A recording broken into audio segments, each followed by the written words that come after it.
2025 का अंत होने वाला है, 2026 की शुरुआत होने वाली है और शुरुआत के साथ ही पश्चिम बंगाल में विधानसभा चुनाव होने वाले। लेकिन उससे पहले जो सियासी घमासान है, जो तापमान है, वो बढ़ता हुआ नजर आ रहा है। कारण है हुमायूं कबीर। टीएमसी से निष्कासित होने के बाद में हुमायूं कबीर आज एक बहुत बड़ा राजनीतिक दांव खेलने जा रहे हैं। अपनी पॉलिटिकल पार्टी का औपचारिक रूप से ऐलान उनके द्वारा किया जाना है। और साथ ही हुमायूं कबीर की तरफ से ना एक चुनौती भी दे दी गई है सीएम ममता बनर्जी को, और वो चुनौती ये है कि बहुमत से दूर करने का दावा इस बार उनकी तरफ से किया जा रहा है। आप देखिए रिपोर्ट।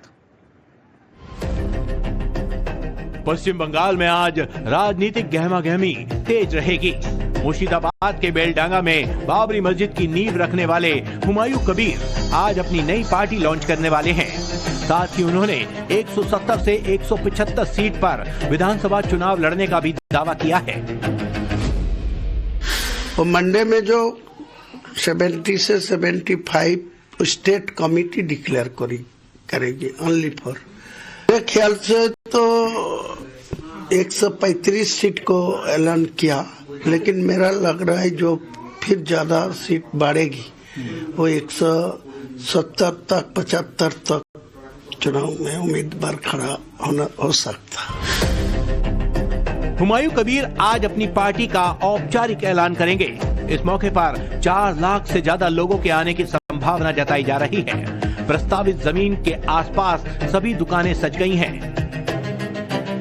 पूरे परिसर के आसपास जो ये बाबरी मस्जिद का प्रस्तावित जो पूरा जमीन है, इसके परिसर के आसपास जो दुकानें हैं वो बाकायदा यहाँ पर खुल गई हैं। टेम्पररी जो होटल्स हैं छोटे छोटे से, वो यहाँ पर खुल गए हैं। जो टी शर्ट है बाकायदा, वो देखिए आई लव बाबरी मस्जिद, आई लव हुमायूं कबीर, इस तरीके से जो टी शर्ट्स हैं वो यहाँ पर बिकने शुरू हो गए हैं। पार्टी के गठन से पहले हुमायूं कबीर ने ये भी साफ कर दिया था कि उनकी नई पार्टी का मकसद ममता बनर्जी सरकार को सत्ता से उखाड़ फेंकना है।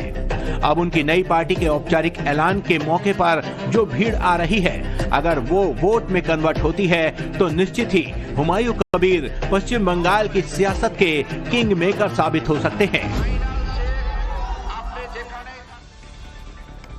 पश्चिम बंगाल की सियासत में इन दिनों काफी ज्यादा उबाल है। भारतीय जनता पार्टी तो डे 1 से ही ममता बनर्जी को चुनौती दे रही है, लेकिन इस बार ममता बनर्जी को चुनौती उनके ही लोग देते हुए नजर आ रहे हैं। यानी कि कभी टीएमसी में रहे हुमायूं कबीर आज टीएमसी को ही, ममता बनर्जी को ही चुनौती दे रहे हैं। और बड़ी बात यह कि उनका साथ देने के लिए इस जंगी मैदान में असदुद्दीन ओवैसी की पार्टी भी कूदी है।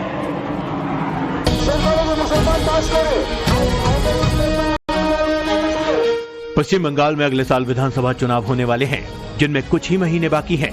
लेकिन उसके लिए अभी से ही सियासी मोहरे बिछाए जा रहे हैं ताकि सीएम ममता बनर्जी को चुनौती दी जा सके। उसके लिए असदुद्दीन ओवैसी की पार्टी AIMIM ने कमर कस ली है और वो टीएमसी के पूर्व नेता हुमायूं कबीर के साथ मिलकर बंगाल की राजनीति में अपनी जमीन तलाशने में लगे हैं। AIMIM के प्रदेश अध्यक्ष इमरान सोलंकी लगातार दीदी पर हमला कर नौकरी में 40% आरक्षण की मांग कर रहे हैं। ये भी समझ रहे हमारा अधिकार, हमें जो सरकार ने हमारा वोट लिया, हमें अधिकार नहीं दिया। हमारा ये मानना है पश्चिम वेस्ट बंगाल में 40% मुसलमान रहते हैं और मुसलमानों के वोट का लेकर ही ममता बनर्जी हुकूमत में है।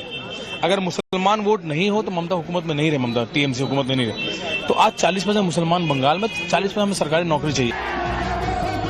इस बीच AIMIM ने मुर्शिदाबाद में अपने अधिकार यात्रा में तेजी ला दी है। शनिवार को भी काफी तादाद में AIMIM के कार्यकर्ता सड़कों पर उतरे और ममता बनर्जी के खिलाफ लाल गोला में यात्रा निकाली।